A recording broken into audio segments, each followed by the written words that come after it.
zu einem neuen Video aus dem Weingarten. Im letzten Schritt habt ihr mich ja gesehen mit der Fräse und dem Stockräumer. Heute, wie versprochen, das Video mit der Sämaschine.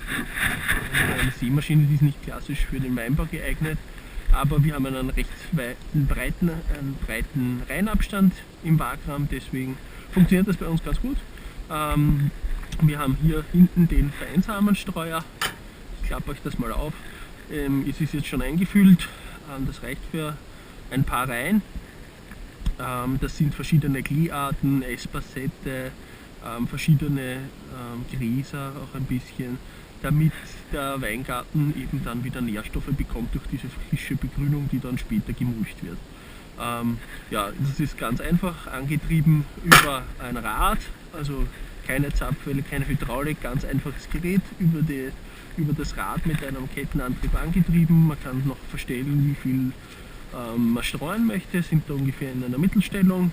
Man könnte auch noch einzelne Schieber zuschieben, wenn man jetzt auf einer Seite gerade nicht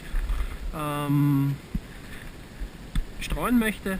Und dann hinten haben wir noch einen Rechen, der dann ein bisschen im Boden herumwischt, um die Samen besser zu verteilen. Das ist der erste Schritt. Der zweite Schritt, der kommt dann später im Video.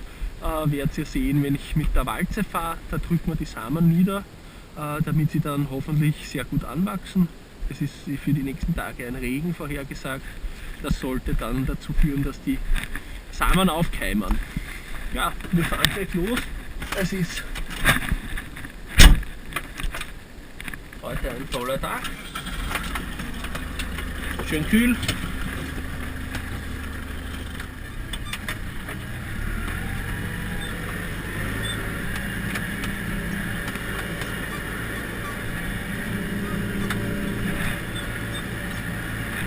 Ihr seht jetzt hinten die Sämaschine in der Erde.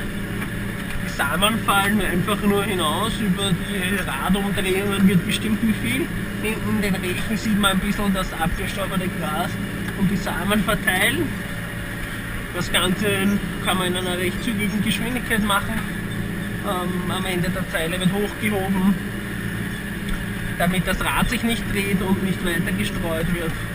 Und dann in der nächsten Zeile wieder gesenkt, um wieder weiter zu streuen, die Begrünung. Wir fahren möglichst mittig in der Reihe, es geht sich super aus mit dieser Sämaschine und unserem Reihenabstand.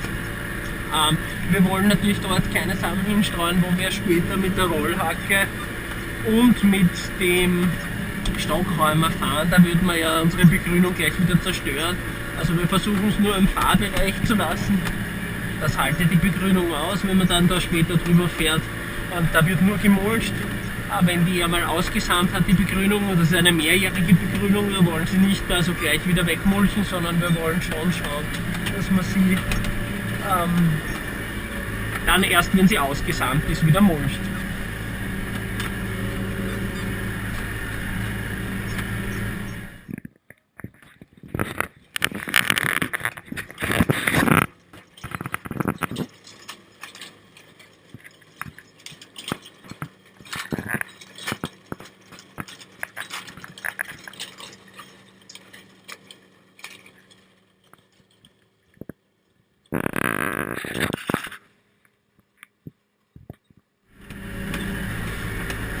Jetzt könnt ihr eine Besonderheit bei uns sehen. Heute in wunderschöner Blüte die Weingarten-Pfirsichbäume.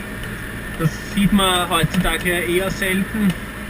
Der Grund ist einfach, dass die Bearbeitung im Weingarten dadurch relativ schwierig ist, weil die modernen Überzeilen-Spritzgeräte zum Beispiel für den Pflanzenschutz natürlich nicht funktionieren, wenn Weingarten-Pfirsichbäume drinstehen. Man kann in solchen Zeilen auch nicht Laub schneiden. Mit einem Laubschneider muss das mit der Hand machen.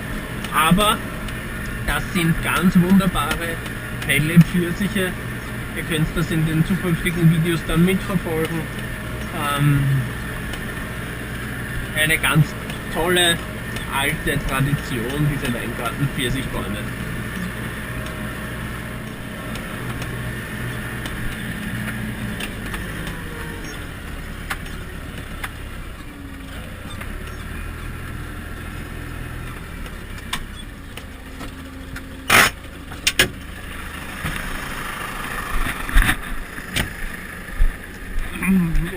Ihr seht, wir sind jetzt einmal rauf runter gefahren, dass ihr ein Gefühl habt, wie viel Samen da verstreut werden.